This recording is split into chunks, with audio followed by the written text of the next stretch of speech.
আসসালামু আলাইকুম everyone, welcome to my শখের ফার্ম। আপনাদের সাথে আছে আমি ইমরান। আপনারা যারা এখন আমার চ্যানেলটি সাবস্ক্রাইব করেন তারা অবশ্যই আমার চ্যানেলটি সাবস্ক্রাইব করে দিবেন এবং বেল আইকনটি বাজিয়ে দিবেন যাতে আমাদের ফার্মের পরবর্তী আপডেট আপনারা জানতে পারেন। এবং ফেসবুক পেজ থেকে যারা দেখতেছেন তারা অবশ্যই আমার ফেসবুক পেজটি ফলো করে রাখবেন এবং লাইক কমেন্ট শেয়ার করবেন। তো আজকে দেখতেছেন আমরা আমাদের ছাগলকে আমরা একটা ব্যতিক্রমী খাবারের দিয়েছি।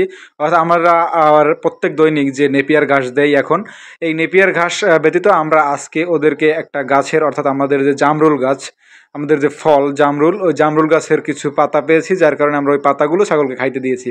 আর আলহামদুলিল্লাহ জামরুল গাছের পাতাগুলো কিন্তু ছাগল ভালোই খায়। আমরা নেপিয়ার ঘাসটা দেওয়ার কারণে দেখা যায় যে জামরুল গাছটা একটু কম খাইতেছে। অর্থাৎ প্রথমে আমি যখন জামরুল গাছের পাতা দিয়েছি তখন কিন্তু প্রচুর পরিমাণে জামরুলের পাতা খাইছে, কিন্তু এখন আমরা দুপুরে নেপিয়ার ঘাস দিয়েছি। আমাদের পর্যাপ্ত পরিমাণে আজকে জামরুল পাতা আছে, যা আজকের দিনের ব্যাকআপ হয়ে যাবে। কিন্তু তারপরও আমরা রেগুলার জার্মান ঘাস একবার এবং নেপিয়ার একবার দেওয়ার চেষ্টা করি।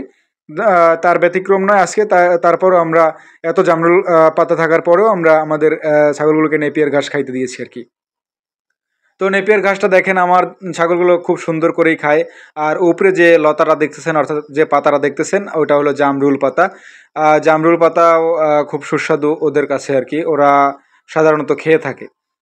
তো আমার ছাগলগুলো দেখা যায় সব ধরনের পাতা খাওয়াই অভ্যস্ত। অর্থাৎ আমি সব ধরনের একেবারে যে কোনো পাতা, অগাছা, লতা পাতা সব খাওয়ানোর চেষ্টা করি। আমার ছাগল কিন্তু কলা পাতা প্রচুর ভালো খায়। তাই আমি আমার ছাগল আমার এতদিন যে আমি ছাগল পালি এর মধ্যে আমি কখনোই আমাদের ছাগলগুলোকে জামরুলের পাতা দেই নি, যার কারণে এটা একটু ব্যতিক্রমী হয়েছে। তো তারপরও আমি দেওয়ার পরে দেখি প্রচুর ভালো খাইতেছে আর কি। আর জামরুল পাতায় কিন্তু একটা সুন্দর ফ্লেভার আছে, আলাদা একটা। আর এগুলো খাইতে হয়তো বা মজা। আর আমার ছাগলগুলো জামরুল পাতা প্রচণ্ড বেশি খাইছে আর কি আজকে। সকালবেলা দিয়েছি আর পর্যাপ্ত পরিমাণে থাকার কারণে আমরা অলওয়েজ দিয়েই রাখছি, অর্থাৎ যে যার মতো ইচ্ছা করে খাইয়ে নিছে। তো এরপরে আমরা আমাদের ছাগলগুলোকে খাওয়ানোর পরে আমরা গেলাম আমাদের যে ছাগলের বাচ্চাগুলোর কাছে। অর্থাৎ আমাদের যে ছাগলের বাচ্চা, এই বাচ্চাগুলোকে আমরা সাধারণত একটু আমার পাশেই একটা মাঠ আছে, ওই মাঠেই আমি ছেড়ে থাকি আর কি।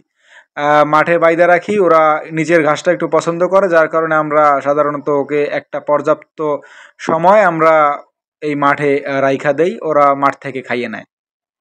আর ছাগলগুলো আলহামদুলিল্লাহ ভালোই আছে। আর এই যে কালো মিয়া দেখতে পারতেছেন, কালো মিয়া কিন্তু ভালোই বড় হয়ে গেছে।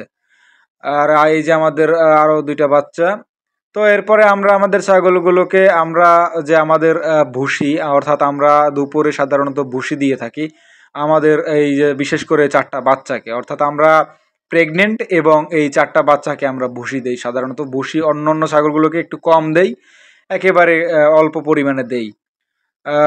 এতে আমাদের কোনো সমস্যা নাই। কিন্তু আমরা সাধারণত আপনার যখন একটা গাভী প্রেগনেন্ট থাকবে তখন অবশ্যই আপনার প্রেগনেন্ট গাভীর পর্যাপ্ত যত্ন নিতে হবে এবং বাচ্চার থাকতেও যত্ন নিতে হবে। যাই হোক, সবাই ভালো থাকবেন। আল্লাহ হাফেজ।